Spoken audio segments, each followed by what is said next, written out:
आइए आज हम अपनी पहली क्लास लोकल क्लासेज में सुपर टेट 2022 के लिए देखने वाले हैं। सबसे पहले इंडियन ज्योग्राफी का, जिसका पार्ट 1 हम देखेंगे। ठीक है। मैं आलोक पांडे आपका स्वागत करता हूं हमारे यूट्यूब चैनल श्लोक क्लासेज पर। आइए शुरुआत करते हैं हम। सबसे पहली जो प्रॉब्लम है वो है ज्योग्राफी से जुड़ी हुई, इंडियन ज्योग्राफी का पार्ट है और गुजरात की सबसे एक बात हम आपको सबसे पहले ये बता दें कि हमारा ये तरीका रहेगा कि हम कुछ क्वेश्चंस लेंगे, ऑब्जेक्टिव क्वेश्चंस को चूज करेंगे और उन ऑब्जेक्टिव क्वेश्चंस को जो हमने चूज किया है उसके बेसिस पे हमारी कोशिश ये होगी कि एक क्वेश्चन से उसके हर पार्ट को एक्सप्लेन करते हुए कई क्वेश्चंस को तैयार करने की कोशिश की जाएगी।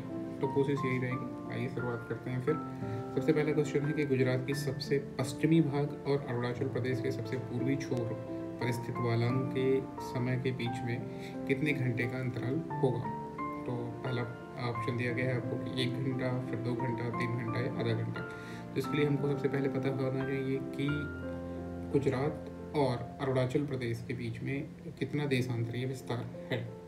ठीक है ना। तो ये लगभग 30 डिग्री का देशांतरीय विस्तार है और 30 डिग्री का जो देशांतरीय विस्तार है इसमें जो है 15 डिग्री में जो 15 डिग्री का देशांतरीय विस्तार है उसमें जो आता है लगभग 1 घंटे का अंतर आ जाता है। ठीक है ना। 1 डिग्री पे अगर हम देखें तो 1 डिग्री पे 4 मिनट का 1 डिग्री पे 4 मिनट का अंतर आता है।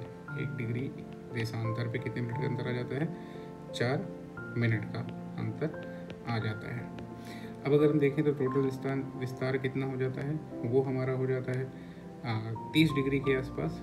तो इसके हिसाब से कितना हो जाएगा? 30 × 4, ये लगभग हो जाएगा 120 मिनट्स, या जिसको हम कह सकते हैं कितना? 2 आवर्स। तो अरुणाचल प्रदेश और गुजरात के बीच में जो टाइम डिफरेंस होगा वो डिफरेंस कितना हो जाएगा हमारा? जो है 2 घंटे के आसपास का हो जाएगा। ये पहला क्वेश्चन ये हो गया। तो हमको ये पता होना चाहिए इस चीज़ के लिए कि हमारा इसका विस्तार कितना है। तो लगभग 30 डिग्री का विस्तार है, उसके अकॉर्डिंग इसमें कितना का अंतर आ जा रहा है। ठीक है। नेक्स्ट क्वेश्चन पे आइए मूव करते हैं। जो नेक्स्ट क्वेश्चन है हमारा वो क्या है कि भारत का दक्षिणतम बिंदु क्या है। भारत का दक्षिणतम बिंदु क्या है? देखिएगा, इसको 2 सेंस में हम देख सकते हैं। पहला सेंस ये है कि भारत की जो मुख्य भूमि है उसके दक्षिणतम बिंदु की बात हो सकती है और भारत के दक्षिणतम बिंदु की बात हो सकती है। चूँकि यहाँ पे आप देखें तो बड़ा निकोबार का जिक्र किया गया है, तो इसलिए मुख्य भूमि के अलावा हमको क्या समझना है? पूरे भारत के लिए। तो इसका आंसर क्या होगा? बड़ा निकोबार। यहाँ पे कुछ पॉइंट्स को समझने की कोशिश करते हैं। सबसे पहली चीज़ जो ये है समझने की कि 4 पॉइंट होंगे, इस तरीके के 4 एक्सट्रीम पॉइंट्स होंगे और उन 4 एक्सट्रीम पॉइंट्स को अगर हम देखें तो सबसे उत्तर पे जो होगा वो होगा इंदिरा कोल। सबसे उत्तर पे कौन होगा? इंदिरा कोल होगा। ये उत्तरी है, सबसे उत्तरी विस्तार है। जो दक्षिणी विस्तार होगा वो दक्षिणी विस्तार कौन सा है? सबसे दक्षिणतम पॉइंट जो है वो इंदिरा पॉइंट कहलाता है। इंदिरा पॉइंट कहलाता है। दुर्भाग्यवश 2004 में आई सुनामी में ये क्या हो गया है? डूब चुका है समंदर में। पूर्वी विस्तार पे अगर हम जाते हैं तो जो सबसे पूर्वी विस्तार वाला पॉइंट है, सबसे ईस्टर्न मोस्ट पॉइंट है, वो है अरुणाचल प्रदेश में किबुथु।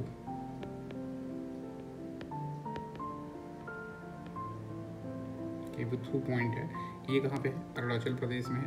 और सबसे पश्चिम में आएंगे तो वो किस उसमें पड़ जाएगा? पश्चिमी पॉइंट को अगर हम देखेंगे तो वो पड़ेगा हमारा कहाँ पे? गुजरात पे। और गुजरात का पॉइंट है गौरमोता। गौरमोती, गुहारमोती, गौरमोता, अलग अलग उससे बुलाया जाता है। इसको गुहारमोती भी कहते हैं, सॉरी, इसको गुहारमोती भी कहते हैं। तो ये सारे के सारे कौन से पॉइंट्स हो जाएंगे हमारे? ऐसे पॉइंट्स हो जाएंगे कि जिनको हम क्या कह सकते हैं? एक्सट्रीम पॉइंट्स हैं। कैसे पॉइंट्स हैं ये वाले? एक्सट्रीम पॉइंट्स हैं। गुहार मोती, इसको लिख देते हैं गुहार मोती। तो यहाँ से देखिए एक क्वेश्चन से हमारे कितनी चीज़ें क्लियर हो रही हैं। ये सारे के सारे एक्सट्रीम पॉइंट्स को हम क्या कर सकते हैं? यहाँ से देख सकते हैं।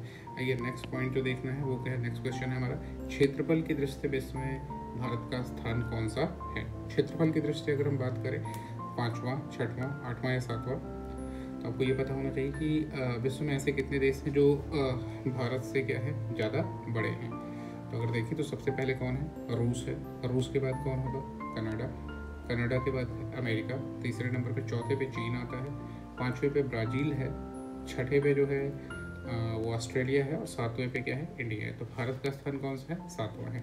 तो नंबर 1 पे कौन है, रूस है, नंबर 2 पे है कनाडा, नंबर 3 पे अमेरिका, नंबर 4 पे जो है वो है चीन, 5 पे है ब्राज़ील, और छठे पे है ऑस्ट्रेलिया, सातवें नंबर पे इंडिया। तो यहाँ पे कौन सा हो जाएगा आंसर इसका, सातवां हो जाएगा। आइए नेक्स्ट क्वेश्चन पे चलते हैं, जो है वो है निम्न में से किस राज्य की सीमा बांग्लादेश से नहीं मिलती है।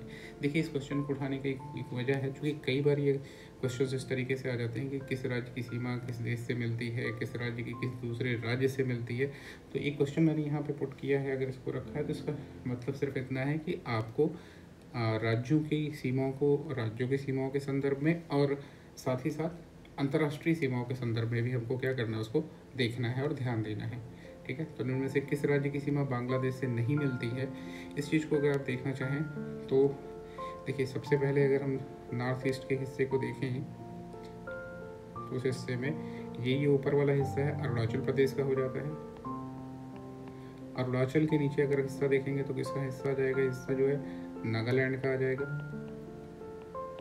नागालैंड के नीचे वाला हिस्सा जो आएगा वो मणिपुर का हो जाएगा। मणिपुर के नीचे जो हिस्सा आता है वो हो जाता है किसका,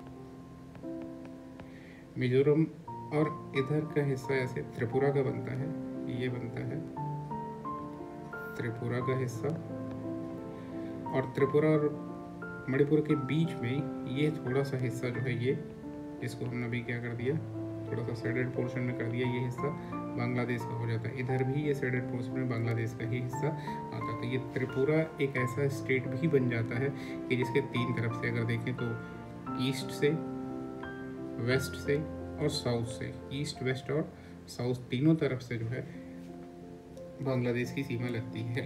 ठीक है ना, तो एक चीज़ हम इस चीज़ को भी देख सकते हैं। और ऐसे केस में हम देखेंगे कि यहाँ ऊपर के हिस्से से अगर देखें तो यहाँ मेघालय वाला हिस्सा आ जाएगा, बीच में यहाँ थोड़ा सा हिस्सा जो है असम का भी आ जाता है, लेकिन असम की सीमा जो है वो बांग्लादेश से नहीं लगती है। ठीक है, तो इधर से हम देखें तो कौन किसकी सीमा लग रही है, तो मेघालय की सीमा लग रही है। ठीक है, मेघालय के बाद अगर हिस्सा देखते हैं हम तो मणिपुर जो है ये ऊपर पहुंच जा रहा है, मणिपुर की सीमा नहीं लग रही है। त्रिपुरा को तो ये तीन तरफ से घेरता है, और मिजोरम की भी सीमा क्या हो रही है, बांग्लादेश से लग रही है। आइए, मेरा मैप तो कुछ अच्छा है नहीं, लेकिन मैं आपको इसीलिए मैप मैंने रख रखा है, आपको मैप से दिखाता हूँ। स्विच पे आइए, देखते हैं जो है, अगर इसको हम थोड़ा सा बड़ा कर दें, अब ध्यान से आप देखिए इस चीज़ को, तो यहाँ पे आपको दिख रहा होगा कि ये है मिजोरम, इधर का ये हिस्सा जो है, ये हिस्सा रेड पेन उठा लेता हूँ, एग्जैक्टली, ये देखिए अब तो यहाँ पे ये हिस्सा जो है ये किसका है, बांग्लादेश का ही है। इधर से भी ये हिस्सा किसका है, बांग्लादेश का है। बीच में आप त्रिपुरा को देख रहे होंगे, दोनों रेड लाइन पॉइंट्स के बीच में। और अगर मैं इधर लगा दूँ तो ये म्यांमार का हिस्सा, तो म्यांमार और बांग्लादेश, और इधर से ये म्यांमार, इसके बीच में हमारा क्या पड़ रहा है, मिजोरम पड़ रहा है। मिजोरम के ठीक सिर के ऊपर ये हिस्सा जो है ये क्या है, मणिपुर का है। तो मणिपुर की सीमा बांग्लादेश से नहीं लग रही है, ये मेघालय हो जाता है। मेघालय की सीमा जो है ये बांग्लादेश से लग रही है। त्रिपुरा को तो ये तीन तरफ से घेर ही रहा है। तो आपको जहाँ तक उम्मीद है कि आपको ये बात क्लियर हो गई होगी। आइए फिर से हम लोग वापस चलते हैं अपने क्वेश्चन पे। क्वेश्चन था ये, इनमें से किस राज्य की सीमा बांग्लादेश से नहीं मिलती है। तो हमने देखा किसकी सीमा नहीं मिलती है, तो वो है मणिपुर। ठीक है, नेक्स्ट क्वेश्चन पे आइए मूव करते हैं। हाँ, इस क्वेश्चन को एक बार फिर से हम कहना चाहेंगे कि हमको स्टेट्स को भी देखना है कि किस स्टेट की बाउंड्री किस स्टेट से लगी, खास करके जो नए स्टेट्स बने हुए हैं। ठीक है ना, उन स्टेट्स को देख करके देखना है, ध्यान देना है कि किससे लग रही है। जो नई यूटी, लद्दाख, जम्मू कश्मीर ये सब बनी है, इन पे भी हमको ध्यान देना है। इसको आपको क्या करना होगा, मैप देख करके अच्छे से समझना है। ठीक है, तो इस तरीके से हम ये देखेंगे कि हाँ कुछ टाइप्स, कैसी टाइप्स जो है पूछी जा सकती हैं, उस पर ध्यान देना होगा। नेक्स्ट प्रॉब्लम पे आते हैं। भारत के निम्नलिखित राज्यों से किसके तीन तरफ अंतर्राष्ट्रीय सीमा। देखिए अभी हम लोगों ने जिक्र किया था कि त्रिपुरा एक ऐसा राज्य है कि जिसको बांग्लादेश तीन तरफ से घेरे हुए है। ठीक है, नेक्स्ट क्वेश्चन पे आइए मूव करते हैं। अगला क्वेश्चन है निम्नलिखित जोड़ों में से कौन सा सही नहीं है। पहला दिया गया है कि भारत का कुल क्षेत्रफल 3.28 मिलियन वर्ग किलोमीटर। देखिए मिलियन का मतलब ये हो जाता है कि 10 लाख। 1 मिलियन कितने के बराबर होता है? 10 लाख के बराबर होता है। तो 3.28 मिलियन का मतलब हो जाएगा 32.8 लाख। ठीक है ना। तो भारत का जो कुल क्षेत्रफल है वो है 32,87,263 वर्ग किलोमीटर। ठीक है। तो 32,87,232 वर्ग किलोमीटर को हम क्या लिख सकते हैं? 3.28 मिलियन स्क्वायर किलोमीटर्स लिख सकते हैं। नेक्स्ट देखिए अगला क्या दिया है इन्होंने स्टेटमेंट कि भारत का अक्षांशीय विस्तार 8 डिग्री 4 मिनट उत्तर से 37 डिग्री 6 मिनट उत्तर में है। बिल्कुल सही है कि भारत का जो अक्षांशीय विस्तार है, जो मुख्य भूमि का अक्षांशीय विस्तार है, वो 8 डिग्री 4 मिनट उत्तर से 37 डिग्री 6 मिनट उत्तर में है। और उसी को ही हमको देखना है। हम अंडमान निकोबार वाले हिस्से के विस्तार के हिसाब से नहीं देख सकते, क्योंकि उस हिस्से को अगर हम देखेंगे तो फिर तो हमको ये भी देखना होगा कि श्रीलंका भी उसमें ही शामिल हो जाएगा उस विस्तार के हिसाब से। ठीक है। तो एग्जैक्टली अगर देखा जाए तो भारत का जो अक्षांशीय विस्तार है वो 8 डिग्री 4 मिनट से लेकर के 37 डिग्री 6 मिनट के बीच में है। भारत का रेखांशीय विस्तार, नेक्स्ट पॉइंट जो है वो है भारत का रेखांशीय विस्तार 68 डिग्री 7 मिनट पूर्व से 97 डिग्री 25 मिनट पूर्व है। ये भी बिल्कुल सही है, इसमें भी कोई कुछ गलत नहीं दिया गया है। चौथा जो लास्ट व्यवस्था है कि भारत में कुल राज्यों की संख्या क्या है? 29 है। ये चीज़ क्या है? आज के टाइम के हिसाब से क्या है? गलत है, क्योंकि आज के टाइम पे जो स्टेट्स की संख्या है वो क्या है? 28 है। जब जम्मू कश्मीर को यूटी बनाया गया, तोड़ करके 2 यूटीज बना दी गई, तब से स्टेट की संख्या कितनी हो गई है? 28 हो गई है। और 28 स्टेट्स तो हैं, यूटीज की संख्या कितनी हुई? ये चीज़ पे ध्यान देने की बात है कि पहले यूटीज कितनी थी? जो संघ राज्य क्षेत्र थे, संघ राज्य क्षेत्र थे पहले 7, बाद में जम्मू कश्मीर और एक लद्दाख, ये 2 यूटीज नई बन गई। तो 7 और प्लस 2 कितने हो गए? 9। तो आंसर क्या हो जाएगा? 9। लेकिन ये सही नहीं है, क्योंकि इसके बाद क्या किया गया? 9 यूटीज तो हुई थी, लेकिन साथ में क्या कर दिया गया? 2 यूटीज थी। एक तो था दमन एंड दीव, और दूसरा था दादरा एंड नगर हवेली। दमन दीव और दादरा और नगर हवेली जो 2 यूटीज हुआ करती थी, इनको मिला करके अब क्या कर दिया गया? एक यूटी ही फ्रेम कर दिया गया है। ठीक है ना। तो दमन दीव और दादरा और नगर हवेली को मिला करके एक यूटी कर दिया गया। तो जो संख्या 8 हुई थी वो पुनः घट करके कितनी हो गई? 9 हुई थी, 9 से घट करके कितनी हो गई? 8 हो गई। ठीक है ना। तो आज के टाइम पे 28 स्टेट हो गए हैं, और कितनी यूटीज हो गई हैं अगर हम देखें तो 8 यूटीज हो गई हैं। ठीक है ना, 9 नहीं है। नेक्स्ट पे आइए देखते हैं क्या है कि भारत तथा पाकिस्तान के बीच सीमा निर्धारित की गई थी। हाँ, ध्यान देते हैं यहाँ पे देखिए कुछ नाम दिए गए हैं। डूरन रेखा, मैकमोहन रेखा, मैग्नीकॉट रेखा और रेड क्लिफ रेखा की बात की गई है। तो इन सीमाओं को देखते हैं। डूरन रेखा जो है ये एग्जैक्टली भारत और अफगानिस्तान के बीच में है। ठीक है ना। भारत मतलब इंडिया और अफगानिस्तान के बीच में है। मैकमोहन रेखा को अगर हम देखते हैं तो मैकमोहन रेखा जो है भारत और चाइना के बीच में है। मैग्नीकॉट रेखा, ये अगर मैं कंफ्यूज नहीं हूँ तो फ्रांस और जर्मनी के बीच में है। और रेड क्लिफ रेखा जो है ये भारत और पाकिस्तान इनके बीच में है। ठीक है ना। इन लाइनों के नाम याद रखना है, क्योंकि इन पे क्वेश्चंस पुट अप होते रहे हैं, तो इसको भी हमको ध्यान रखना है कि डूरन रेखा किसके बीच में? भारत अफगानिस्तान के बीच में है। मैकमोहन रेखा किसके बीच में है? तो भारत और चीन की जो सीमा बनती है वो मैकमोहन रेखा बनाती है, और रेड क्लिफ रेखा जो है ये जो बनाती है भारत और पाकिस्तान की सीमा बनाती है। आइए नेक्स्ट क्वेश्चन पे आते हैं, जो है भारतीय मानक समय की यामियोत्तर नहीं गुजरती है। क्वेश्चन है कि भारतीय मानक समय की यामियोत्तर रेखा कहाँ से नहीं गुजरती है। तो सबसे पहले हमको ये पता होना चाहिए कि भारतीय मानक समय की यामियोत्तर रेखा है कौन सी। ठीक है ना। तो आपको ये अपना पता होगा, नहीं तो मैं लिखता हूँ 82 degree and 30 minutes, 82 degree 30 minute. ये जो रेखा है कौन सी? ईस्ट। ये हमारी क्या है? मानक यामियोत्तर रेखा है। मानक यामोत्तर रेखा ऐसी है कि जिस पे हमारा क्या क्या आता है, समय निर्धारित किया जाता है, टाइम जो है इसी के रेफरेंस में जो है वो देखा जाता है। तो अपने यहाँ तो एक ही है, लेकिन अगर रसिया को देखें तो वहाँ पे 11 टाइम जोन बटा हुआ है। तो इस तरीके से क्या है कि फ़िलहाल हमारा देश इतना बड़ा नहीं है, तब भी मांग चलती रहती है कि इसको जो है कम से कम 2 टाइम जोन में जो है डिवाइड किया जाए। अच्छा, उसका आप अंतर भी देख सकते हैं अगर देखना चाहें तो। जहाँ अरुणाचल प्रदेश में अगर सवेरे 4 बजे सूरज निकलता होगा, तो गुजरात में जो है उस समय निकलेगा 6 बजे। अगर वहाँ पे 5 बजे निकलेगा तो यहाँ 7 बजे, 2 घंटे का डिफरेंस होगा। ठीक है, तो इस तरीके से देख सकते हैं कि टाइम का डिफरेंस काफ़ी ज़्यादा हो जाता है, तो एक की ज़रूरत महसूस भी होती है। इस रेखा को अगर हम देखना चाहें, भारतीय मानक समय की यामोत्तर रेखा, अगर इसको अगर देखें तो ये किन किन स्टेट से होकर के गुजरती है, इस पर एक क्वेश्चन पुट अप हो सकता है और होता भी है। तो ये 5 स्टेट्स हैं जिनसे होकर के गुजरती है। एक उसमें से कौन सा है आपका, यूपी है, दूसरा एमपी है, तीसरा छत्तीसगढ़ है। छत्तीसगढ़, देखिए यूपी हो गया, एमपी हो गया, छत्तीसगढ़ हो गया। छत्तीसगढ़ के नीचे अगर आप देखें तो उड़ीसा मिल जाएगा। उड़ीसा के बाद अगर आए तो आंध्र मिल जाएगा। ये 5 स्टेट पूरी हो जाएंगी, 1 2 3 4 5। ठीक है, तो उत्तर प्रदेश, मध्य प्रदेश, छत्तीसगढ़, उड़ीसा और आंध्र प्रदेश, इन 5 स्टेट से होकर के ये गुजरती है।